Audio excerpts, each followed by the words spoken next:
Hello, everyone. Welcome to week 4. Can you believe it's already week 4? We only have 1 week left, so I only do this one more time. Um, so please make sure all the things that you owe me are due. In particular, the applied essays. I've only gotten a few of them so far, um, and everybody I think owes at least 2, and some of you owe 3. So please get those in. They were due. They were for this week or for last week's. They were due yesterday. So please make sure that you submit them very soon. Okay. So we're just going to jump right into it. Obviously, this video lecture accompanies the slides that are up on the week 4 module. There's just a little note about the reading. There is a little bit more reading this week, I think, than there are in previous weeks, as there are a number of readings. Many of the readings are rather short, which is normal, right? There's a Guardian piece, pretty short. The public seminar piece is manageable. The piece on reparations by Brian Jones is also very manageable, or like very short is what I mean by manageable. Some of the other pieces, the longest piece I think is the Liechtenstein piece. It looks very long, but it's not as long as it seems because there's lots of footnotes and there's lots of bibliographic references. It's also the historic essays. I think can be a little bit easier to read just because the argument's very clear and historians tend to fill things out a lot more with empirical evidence. So these are things that in order to get the gist of the paper, you don't need to read the entire thing. Although I encourage you to read it carefully. I think I did all the readings yesterday, and it literally took me like 2 hours. And then I did like a bunch of extra, and I did some other readings too, because I was, because I was looking for other sources, and constantly trying to do too much with with these readings. So the supplementary readings that I listed on there are just things that I'm referencing in the piece. You don't need to read them. They're just there if you want to inquire further, and also as citations for your applied essays if you're so inclined. I'll just bring up a few of the applied essay ideas that you could do. Reparations is clearly one. I included the Brian Jones piece, which is part of a larger dialogue between a few different authors and thinkers, notably Ta-Nehisi Coates. Right. So that's definitely something that you can do if you are so inclined. There's that piece on public seminar, which is a summary of a number of books and ideas and articles about the impact slavery's functionality for capitals, and specifically the commodities that they were producing. That's another way to take an applied essay. Pretty easy to do. There's a lot of stuff out there, which of course may make it a little more difficult, but there is a lot of stuff out there. Especially right now, we're really in a moment of a really, really great moment where there's great stuff coming out about slavery and capitalism right now. I mean, this is a really, really hot topic. I am not going to do it justice, partly because we only have a week, and I really try not to overload you guys with reading and stuff like that. And I also wanted to touch on the imprisonment and mass incarceration. This should really be 2 weeks. You'll notice there's not a lot of stuff on mass incarceration. I'm assuming that you guys have some understanding of mass incarceration just because I know we've talked about it in most sociology courses, and it's been a pretty hot topic. So I'm not going to spend too much time going over the basic stuff about mass incarceration. Again, there's tons of stuff out there, and this is something that you guys can research as well. But I just want to begin to try to draw some connections between slavery and incarceration and the relationships thereof. Okay, so, oh man, I already wasted 5 minutes talking at you. So let's just jump right in. Okay, so we're going to go over the themes of this week. Obviously, the relation between slavery and capitalism. I'll go over the origins very quickly and some relations thereof. The big question that dominates this week is slavery capitalist? Is it, and if it is, what does that mean? And in what ways is is that? This is a kind of very age old, or well, it's not age old actually. It goes back to the 70s, the 60s and 70s, and we can even start talking about it with someone like Williams, who I'll quote a little bit. But slavery, for the most part, was seen before the 1970s as not capitalist, and we'll go into that. Developing after, well, the other one is we'll talk about the unfree continuum. This is, I don't know if this is a real phrase or not. This is what I kind of use to think about the different ways and the different constraints upon which workers, very, very broadly speaking, and I'm including slaves with that, which, interestingly enough, and I should have actually included this in the syllabus, there was a debate recently about using the word worker to describe slaves in the American South in a high school textbook, which is something I certainly don't condone, because it does seem like that clearly there was an intentionality there to remove culpability in enslavement by calling them workers. So I'm not using it in that manner. I'm just using it to denote people who perform work for capitalism within the capitalist system, which is a much different understanding, I think. So, but that's an interesting debate. That's another thing that you could talk about in your applied essay, and I can send you the link to some of the articles. I don't know why I didn't include it, but that's also a great debate, to talk about that. But this kind of unfree continuum of persons of indenture and enslavement and so on and upwards. The relation between slavery and mass incarceration. I'm going to go over kind of three very, very basic understandings about mass incarceration, and we'll talk a little bit about the relationship to slavery. The articles are going to do much better than I will. That's just the nature of the beast, and the way that these things are set up, these classes. But for mass incarceration, we're going to talk about theories like racial control theories, labor control theories, or is it something else? I'm also going to talk about the labor exploitation thesis, or what I'm calling. And then we'll end up talking about profits today for mass incarceration, what that means for theories of mass incarceration and capitalism. Okay. So you'll know first, the third slide, origins of capitalism, and it should have been the origins of slavery. Whoops. But it works just as well, origins of capitalism. So why slavery? Slavery, the kind of traditional theories, and I'm not particularly, I'm committed to some of these theories, but at the same time, I'm also committed to, that they might not be right, that there's a more fuller reality. Okay, so I just want to preface all this stuff, because I am not a scholar of slavery. I am absolutely not a scholar of slavery. I make no claims to be. This is included in the course because I think it's a really important aspect of unfree labor or unfree work. And what does that mean? How do we conceptualize it and trying to put that in a larger framework? So, all these things are, coming directly out of sources, many of which are in your reading this week. Okay, enough of that.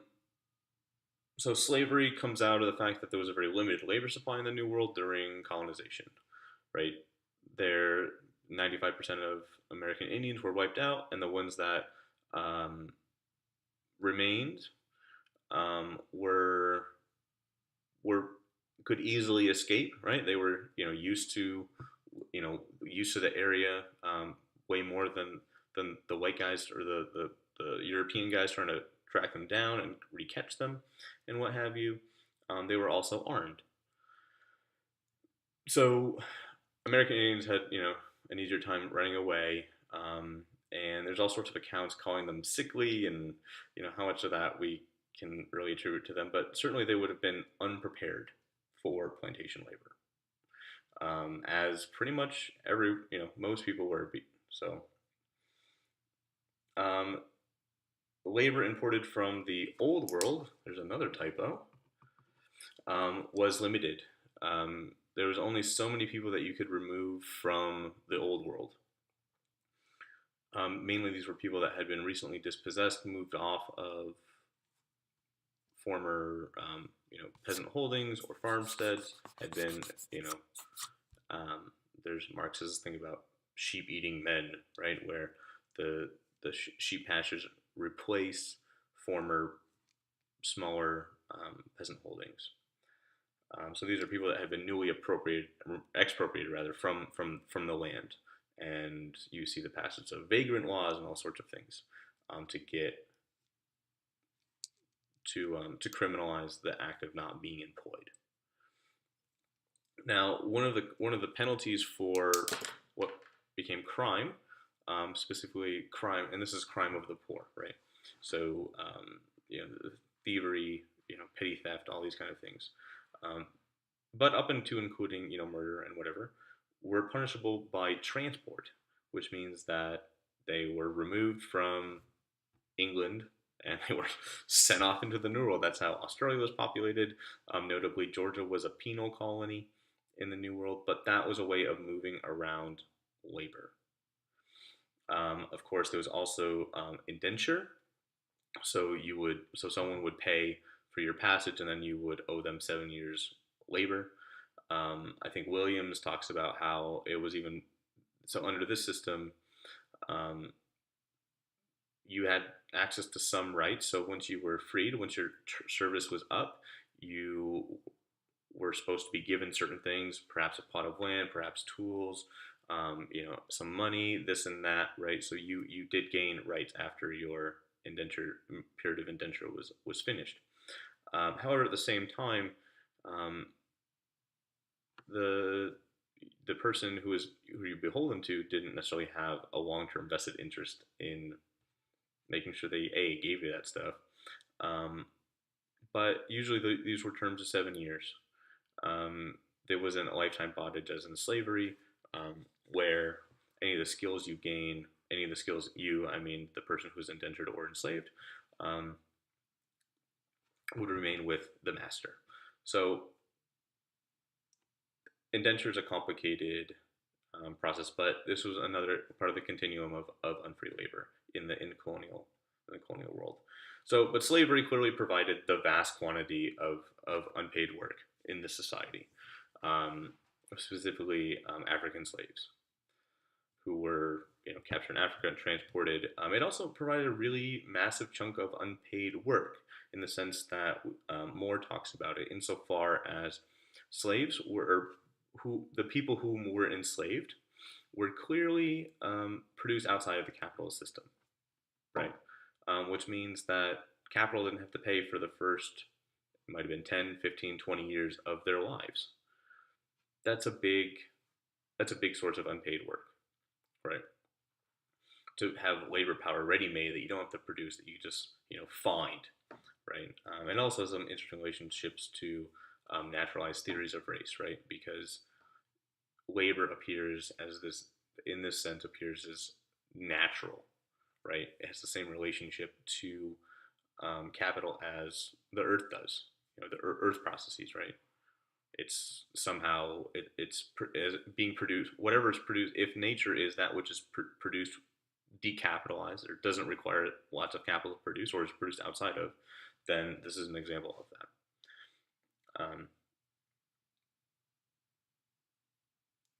Some the split in the kind of continuum between the differentiation of African slaves from white servants and indentures was is usually marked as Bacon's Rebellion. Bacon's Rebellion happened in the late 17th century, I believe in Virginia, and was a coalition. It was both slaves. It was black slaves, white freeholders, and white indentured people who came together in a rebellion. They demanded, all sorts of things, notably to be able to expand beyond the borders into Indian territories, which has some kind of nasty connotations, right? Wanting to dispossess American Indians. But this is marked after that is when we see all these laws passed that criminalize interactions that you develop. This is usually a moment as a really important moment of race making, meaning that there was an explicit attempt to differentiate the conditions of the people who became white and the people who became black. And I have a good piece on this by Theodore Allen, if anyone's interested. That will explain this like more fully. But what this is, kind of race as a way of dividing the working class, right, if you will. That's the kind of theory. But of course, it came with very, very tangible benefits for people who were called white. Specifically, some kind of financial investment in the slave system, through being hired as members of the slave patrols, or what have you, or as being employed on plantations. There was even ratios that were established to make sure that you didn't have too many black Africans who could rebel. Because remember, many of the people who were captured and transported were their trade they were warriors. They were members of armies. That's in many ways why they had been captured, is because in these kind of war making to capture slaves. So there was the early history of slavery is full. It's always full of resistance, but it's full of very big rebellions, largely because the people that they were moving in from Africa again were actual warriors of some kind. They were soldiers. So they were just, as as one of my friends said, they were just plying their trade. It's full of examples of this. Okay. So, but that's a good reason why you have to control them in some way, right? So this is the big problem with slavery. Once you have adequate labor supply, it's how do you control them? And the kind of system that gets instantiated after Bacon's Rebellion is predicated on race, the differentiation between whites and blacks, and this comes to dominate. And the rest of history is the same. Okay, so some of the benefits of the capitalism. We're moving on to slide 4. In the colonial U.S., obviously this was transporting all those slaves was a huge boon for capitalism, for the shipbuilding industry, specifically in New England, finance, because the profits from selling the products of slaves, of course, fueled the early American economy. The rum industry was also really important. The northern rum industry, which depended on sugar from the slave colonies. Fisheries, because lots of the fish were sent to the Caribbean islands in the south to feed slaves. Later on, of course, sugar gets worked into the working class diet as what they call a drug food. This is Cindy Mintz discussion, which I can also send you these pieces if you want them. Cindy Mintz's discussion about drug foods. So sugar was cheap calories, largely because it's produced by slave labor, but it was also very functional because sugar is a preservative. So instead of it means you can package food and sell it. So as working class members were spending more and more time away from home, I should say, sorry, there's some kind of spyware on my thing, malware. He's popping up. But as wage workers in England and wherever else, notably or in the northern United States, were spent more and more time away from home. They were requiring easily accessible, cheap calories that they could purchase through the market. Okay, and sugar was part of that.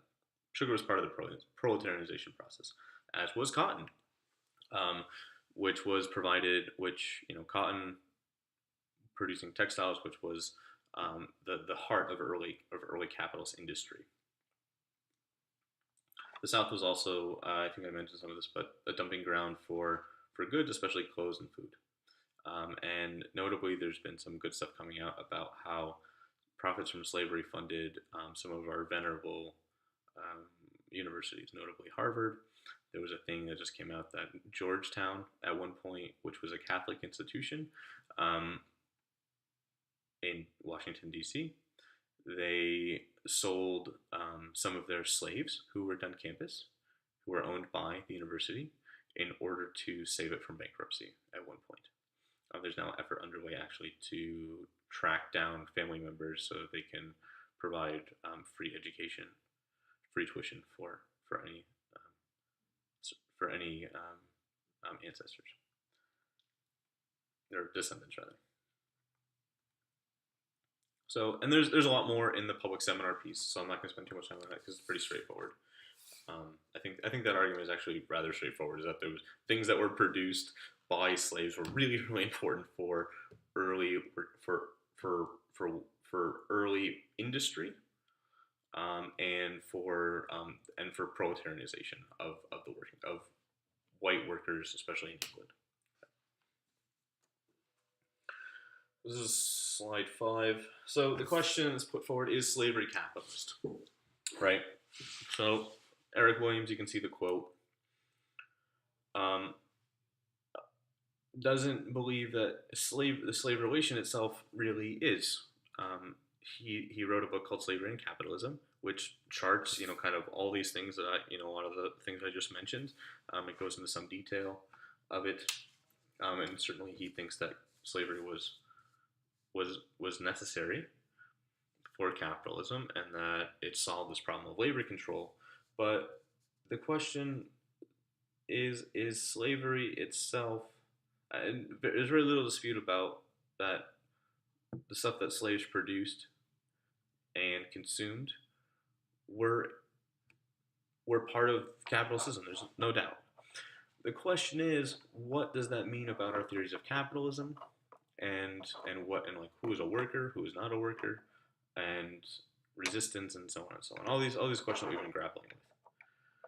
So Williams writes, universal experience demonstrates conclusively that the work done by slaves, though it appears to cost only their maintenance, is in the end the dearest of any kind. It's more expensive. A person who acquired no property can have no other interest than to eat as much and to labor as little as possible. So here, slavery is inefficient in a way that wage labor isn't, because as being bonded for a lifetime, you have no interest in. You only work as, or this is the theory, I'm just describing a theory, you only work as hard as you have to, so you eat as much as possible, right? There's no motivation to get better at your job. You're never going to move up. There's no, or anything like this, so why work harder? There's no incentive system. Right, so in the master-slave relationship versus the wage labor relationship, of course, both, as we've noted, are compelled to work. But the wage labor is compelled to sell their labor and to acquire subsistence for themselves in some ways. Slaves are already guaranteed this. And in fact, under these theories, right, the slaves are fixed capital, meaning they are from the perspective of capitalism, they're the equivalent of machines, because you have to maintain them. But unlike machines, they retain their value much better. So you can sell them. Unlike a machine that gets worn out, of course, slaves get worn out, but it takes a much longer time frame. And often you can sell. There was a big market in slaves, which I'll get into in a moment. Versus, wage labor was variable. But this also means that part of these theories say that because this is the case, there's no incentive to replace. There's no reason to mechanize. Why would you mechanize? If you have 100 slaves, you're going to have those 100 slaves forever. Why would you try to reduce the labor time necessary for those people to produce, a quantum of cotton? It doesn't make any sense under these theories, as you would. But if you're paying for, by the hour, right? You want to reduce the by the hour, but you're not paying by the hour. You're providing maintenance for them, for slaves. Although and again, I'm just rehearsing this theory. This isn't necessarily something I'm wedded to. I think it's much more complicated than that.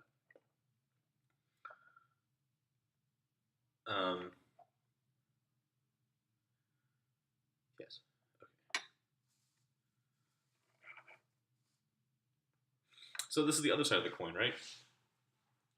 The Clegg article does a good job of talking about this and has a rather nuanced discussion of slavery and capitalism.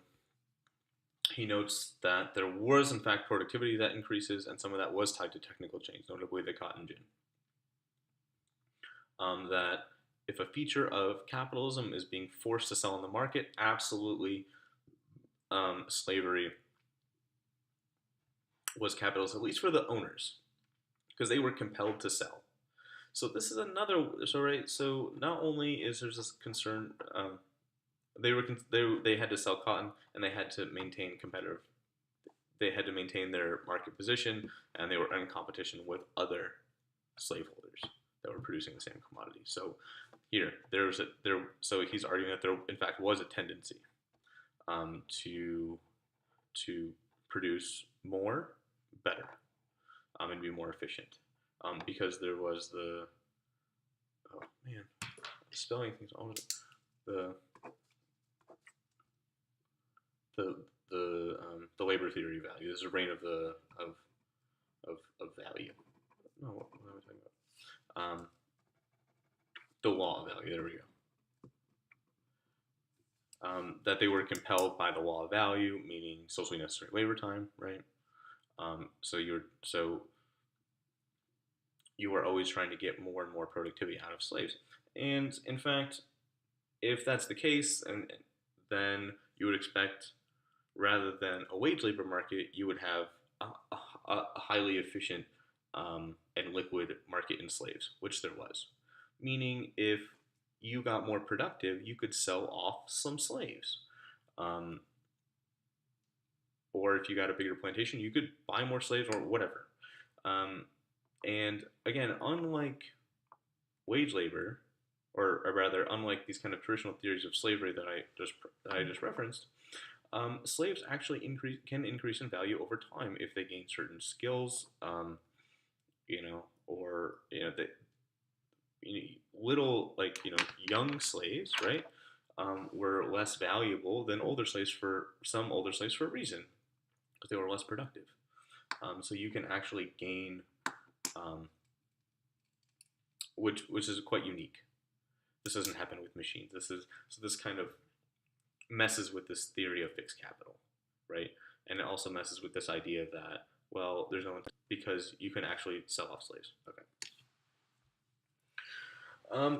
There's some other studies. There's this one wonderful piece, which of course I can't recall the name of, but it's about time and slavery, specifically about timepieces. And you see slave owners concerned with efficiencies. With they did timing things just like Frederick Taylor did when he was timing industrial workers.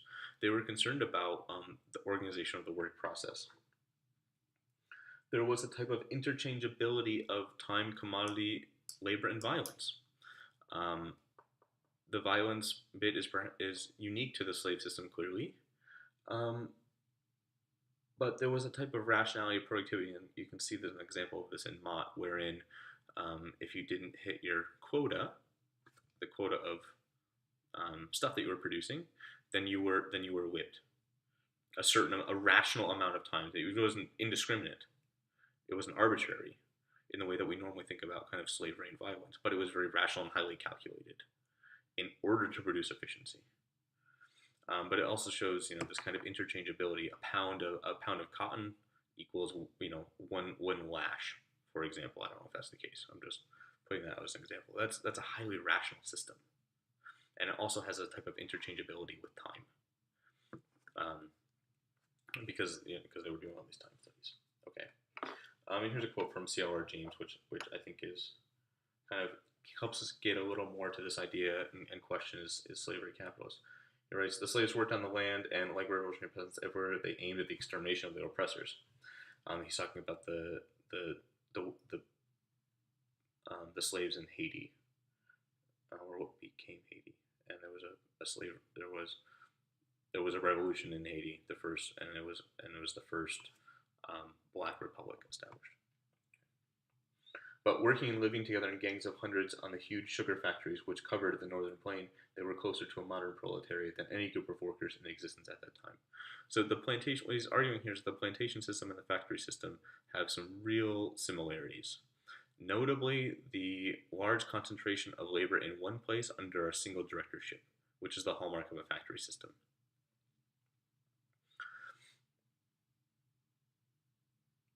And this kind of working together for a common purpose, this as a kind of single unit, right, where each person is performing a single task. Marx would call this the collective worker, where you have a division of labor. So you have one person doing this, one person doing this, one person doing this. And he's specifically talking about the sugar plantations. But you have at the same time a diversified workforce, but also you have a lot of people that can see themselves as sharing a common interest because they're organized together in a single unit, right? So that's kind of the theory of revolution is that capital in organizing the working class into large factories creates the conditions for its own demise because people come to see a common oppression amongst whoever's at the top, and ultimately by capital. Similarly with slavery, right? It's clear who the oppressor is, or perhaps should be, right? Brian Jones, who actually ran for lieutenant governor last time in the state of New York on the Green Party ticket. I think he just got an appointment somewhere. But anyways, Brian Jones wrote a piece in the Jacobin about reparations and specifically, and that I've assigned. It's pretty short, but he puts forward an interesting question: if all profit is theft, then is not slavery just another form of theft, just a typology of said theft? And this is partly his case for demanding reparations for slavery, is to say, look, this is clearly something that we as socialists should take up, but partly because it begs a further demand. If the work that slaves did should be reimbursed, paid back, then what about all the time and work that is stolen from wage workers as well? Okay, I'll let you explore that more. There's another really interesting feature which I don't explore in the readings, just wasn't enough time, but is really interesting, and that is social reproduction and cheapness. So slavery is not chattel slavery in the American South was one system, but slavery throughout the New World came in actually rather diverse forms, as Sidney Mintz talks about in one of his pieces called is the Slave or Proletarian, which I almost assigned, but I didn't end up assigning it. I was trying to stay away from the really academic-y stuff, and he doesn't answer the question, so but as I was hoping. It was a little bit of a letdown, that article. But slaves, to maintain cheapness, slaves in some places had to grow their own food. Notably, he talks a lot about the Caribbean, where slaves were given so many days a week to grow their own food, and they actually had the ability to sell their food, which made slavery cheaper because then there was the cost, right? There was no reproduction costs for the master because the slaves were producing their own food and they were making their own money. In the American South, there's a woman, Wilma Dunaway, who writes about how there was slaves that produced food for the big cotton and sugar plantations as well, and this is a reason why it was cheap. But this has to do with the reproduction of labor. Also, of course, the reproduction of children who were also enslaved.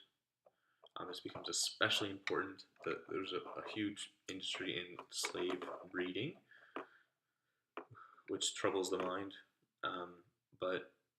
And I should note that there was also a vibrant industry in stealing of free black persons from the North. The most prominent case, of course, being Solomon Northrop. There was this book, 12 Years a Slave, in the movie, but this was disturbingly common because slaves were so valuable. once you have the abolition of the slave trade. You couldn't import new labor from Africa anymore because that was illegal. But so you had to produce it internally. So these, I just want to bring some of these things up. Okay. Now we're going to move on to incarceration and capitalism. So the origin, so the origin of incarceration, imprisonment, as we can kind of see it in a modern sense, is really born with the capitalist society. Very early forms of incarceration in the bridewells and things like that, in Europe, notably in England, where a lot of them were debtors' prisons, and um, incarceration was a pre-trial phenomenon. You would be held before you were convicted of a crime. This changes with the coming of the factory system. The first prisons in the United States, or the first prisons, real prisons, are built in the United States, starting in the 1820s and a little bit before. They were initially used to try to inculcate capitalist values, or values desired by the capital class and the working class, notably discipline, self-regulation. Foucault talks about this, if you've ever read any Foucault. Meaning a type of self-regulation. So you would do things like, it was laboring was part of this process. Because remember, before, in the 18th and even 19th century, wage labor was relatively new and continually questioned. You had to train people to do this. You had to convince them or compel them in whatever way you could to work. The idea that you should get up and go to work every day and work really hard is something that took a really, really, really long time to convince people of. And it's still not fully accepted. And the prison is one of those mechanisms. They were put to work on farms. They were also produced certain types of goods. And early prisons, I should also note, were an effective way of moving labor around. Notably, in the United States, Auburn State Prison was built within a few miles of the Erie Canal, in upstate New York, where there wasn't a lot of labor. So they actually moved labor out. They moved labor around as well, just as the transport system had. And this is, again, a connection between punishment and labor exploitation. It was also one of many other types of institutions, notably the almshouse and the workhouse, and the poorhouse, that were also institutions developed around the same time. It's called these come in a little bit later, but they were the Age of the Asylum is the famous work on this by a guy named Rothman, his last name. But also, you had a market in the selling of poor people. I've looked at records in upstate New York, and it goes all the way up to the 30s and 40s, or the 1830s and 40s, and perhaps beyond, where if you didn't have a poorhouse or an almshouse, then what they would do is they would auction off poor people or persons that had committed a crime, vagrants or whatever. They would auction them off to the highest bidder, who could then be compelled to work by the person who purchased them. It was a form of legalized slavery. Because slavery had been abolished in New York rather early, although slaves still,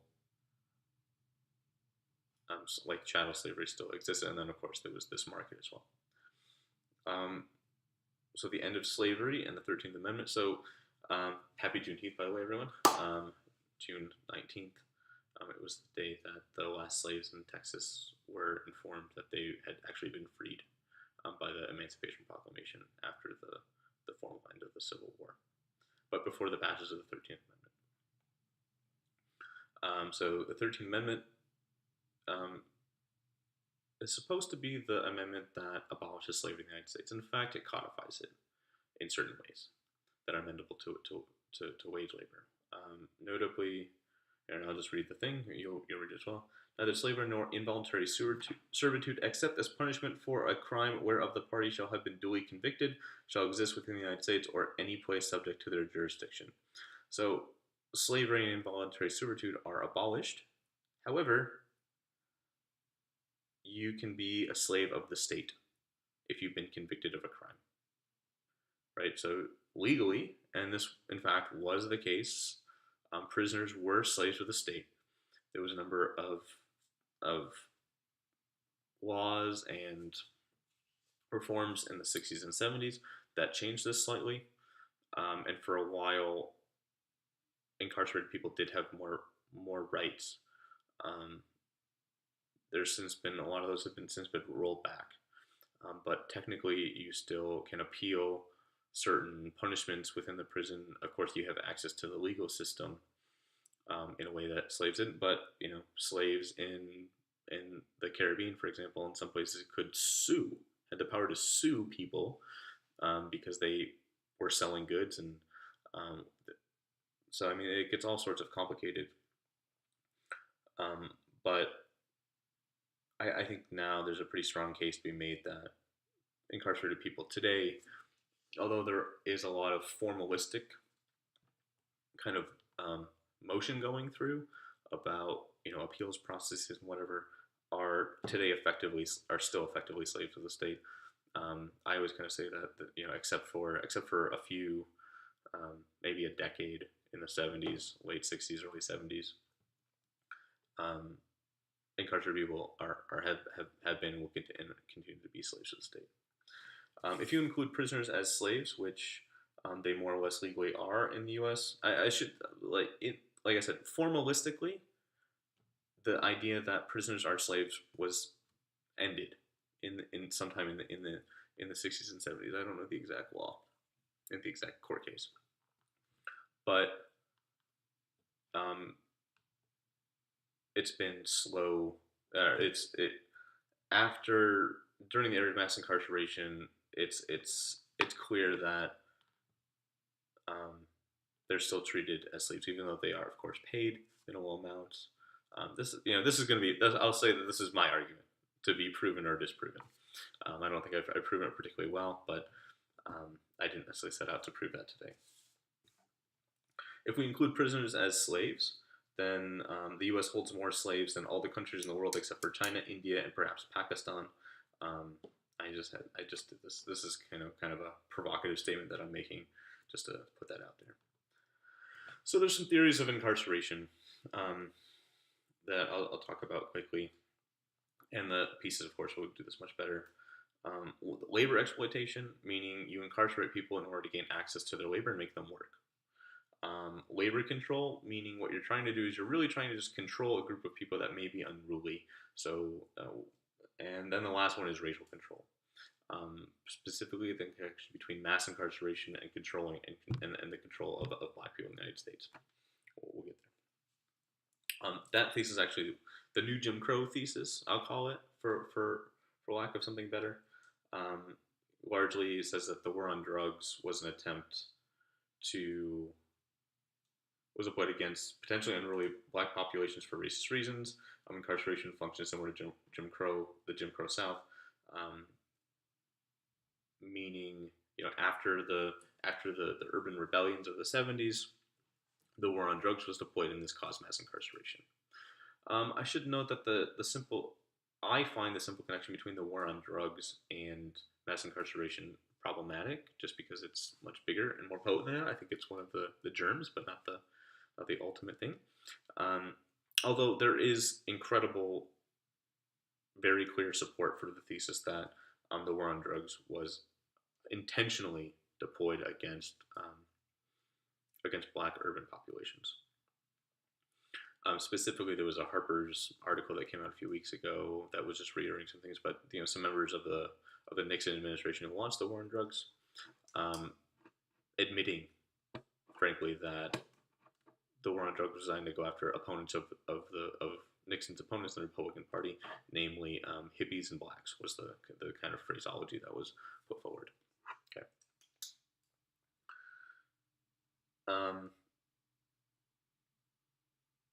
Yeah, and then the labor control thesis, right? So like when there's high unemployment or social upheaval, it's a the prison can be a receptacle to hold and confine tensions, right? To when unemployment's really high,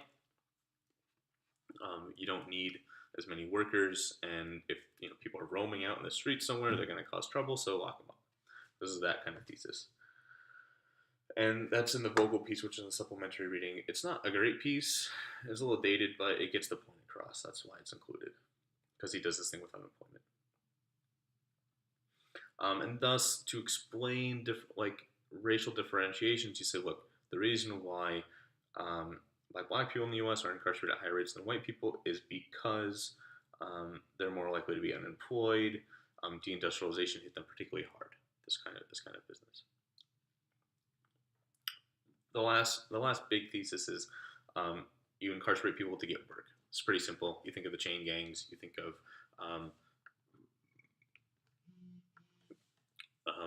in the South being compelled to work on farms. Basically, as a replacement for slavery, right? I also think of mining projects like the one in Dannemora where that guy escaped last year. It was initially a prison that was supposed to mine something up there. This kind of works for the early U.S. It seems to work a little bit less well now. Although I included one reading about incarcerated people fighting fires that is interesting. And so then we get this kind of other thesis to explain what's happening now. Kant argues that this is kind of going back and falling back on the labor control thesis that there's a warehousing function that prisons serve. Versus actually exploiting their labor, which doesn't seem to be as popular, although it does happen.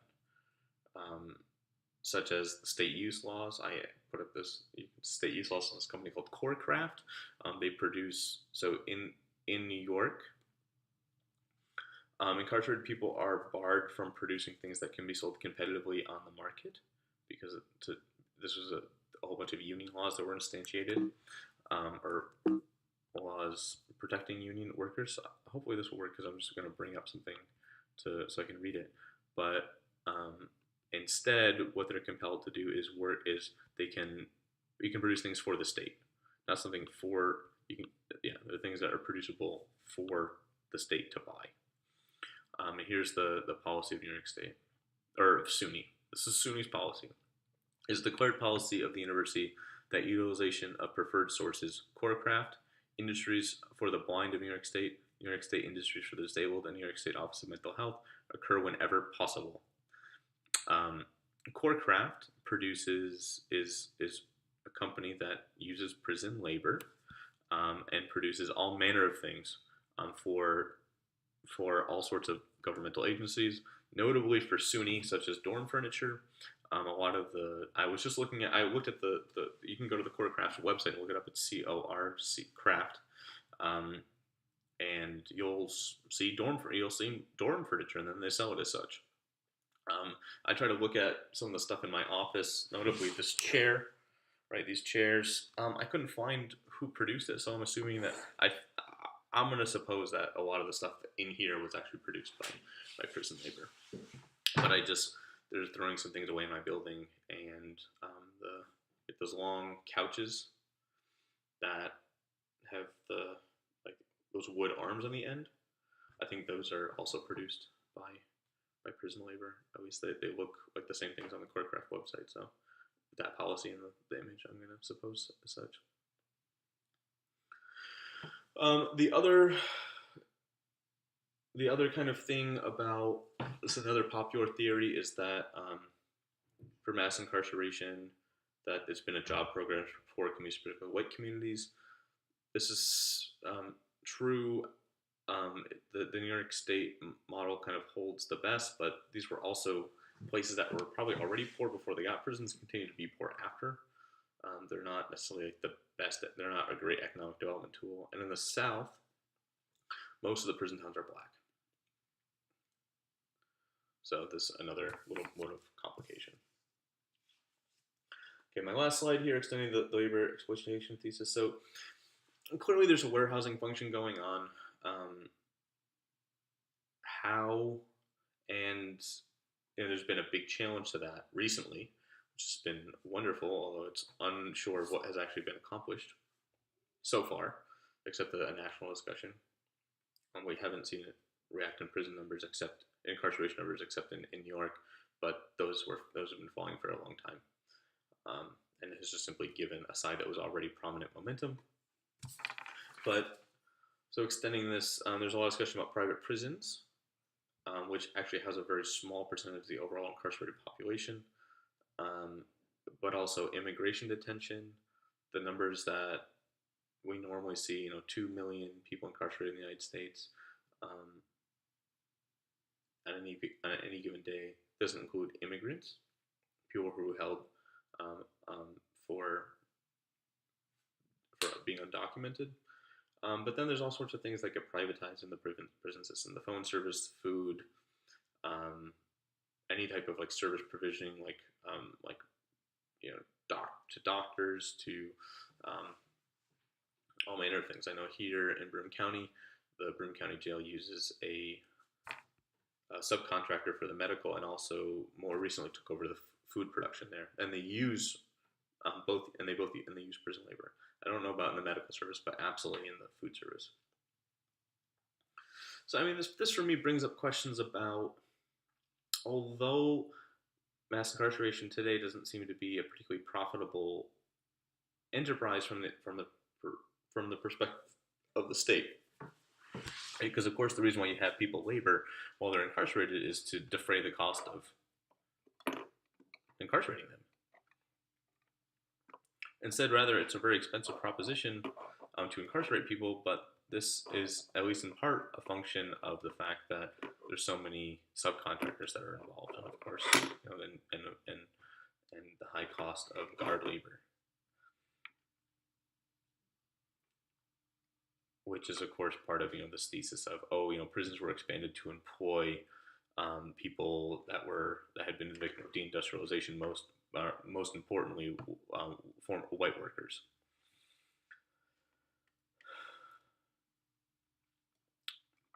So in this case, it's not so much that they're being exploited for what they can produce, but for what services can be provided to them, which is extremely perverse, I find. So, okay, those are just some questions to bring up. I think that's it for this one. It's going to take a while to upload, so yeah, hopefully I'll be hearing from y'all soon. Have a good one. Hopefully it's not too hot where you are. I know it's unbearably hot here. Have a good week.